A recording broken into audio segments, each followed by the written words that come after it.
But you've never seen Johnny hit Amber?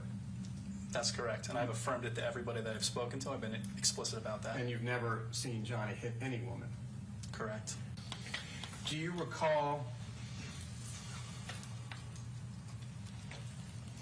having a conversation with Rocky and Amber after Mr. Depp and his security personnel left the building, but before Officer Science and Officer Haddon arrived? Yes. Tell us about that.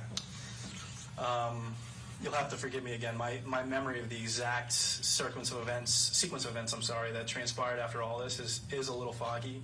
If memory serves, Amber was damn near catatonic after all this. We had gotten her into PH1 so we could deadbolt the door and keep her safe until he left.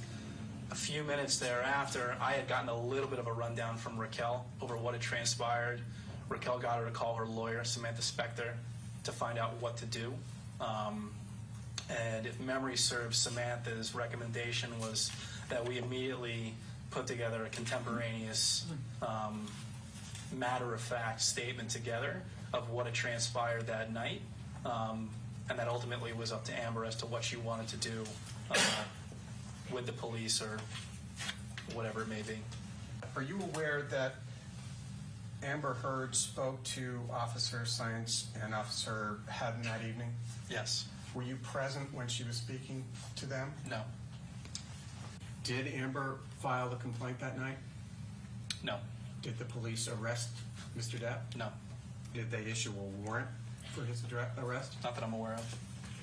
Mr. Drew, let's turn for the moment to May 22nd, 2016. Did you see Ms. Heard at all that day? Yes. When did you see her? At various points throughout the day. If memory serves, Raquel had committed to a jewelry show somewhere, I want to say it was downtown, I might be mistaken, it might have been out in Venice, somewhere in Los Angeles. So she was out most of the day. So I cleared my schedule to be able to be there should Amber need anything. If memory serves, either her attorney or somebody in her group had a friend come over with a locksmith to change the locks just to be safe. And I was there to make sure that happened and just, like I said, be there for Amber should she need anything, just so she wasn't alone. When you saw Amber on May 22nd, you don't know whether it was the morning or the afternoon. Is that right? It was sporadic throughout the day. I think it was some point late morning and throughout the afternoon. When you first saw her, did you notice any marks on her face? Yes. Describe the marks, please. To be very honest with you, I don't actually remember which side of her face it was, but I do distinctly remember there being a red mark and a small bruise on her cheekbone, and red marks just above her eyebrow and to the right side, or to the side of her eyebrow. Did you see any swelling? A little bit. Can you remember anything else? Did you see marks anywhere else other than the ones you've described? No. Did you ever notice anyone visiting Amber Heard at night while Mr. Depp was away? During the time that I was living there? Yes. Yes. On how many occasions? I wouldn't even be able to estimate. Was it more than 10? Yes. Was it more than 20? Yes. Was it more than 30? Yes. Was it more than 50? Again, I can't really speculate. I was there for quite some time. When did that first occur?